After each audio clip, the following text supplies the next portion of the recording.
Соёлын өвийг сэргээн өвлүүлэгч Unitel Group үзүүлж байна. Монгол дуу 4К төсөл.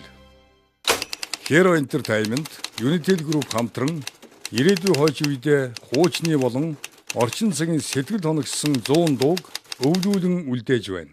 Ардын уран зохиолч төрийн шагналт Пүрэв Доржин шүлэг, урлагийн гавь сэтгэл төмөр Доржин хөгжим 4 цагийн тал гэж ард түмний дунд ардын дуу шиг болсон. Монголын ард түмэнд болон дэлхийн ард түмэнд нар шиг хоолойтой гэж хэлэгддэг тийм ээ. Зууны мандаа хүртийн дуучин, ардын жүжигчин Хүлмэрийн Баатар, Намжлын Нурав Банзад багш маань ард түмэнд дуулаад хүргэсэн. За тэгээд үе үеийн сайхан ардын дуучид, уртын дуучид дуулсан энэ дууг дуулахад бас тодорхой хэмжээний хөдөлмөр цаг шаардлагатай байсан. Тэгээд энэ сүүлийн 5 жил дуусан бэлтгэсэн энэ дууга өнөөдөр та бүхэндээ хүргэж байгаадаа баяртай байна.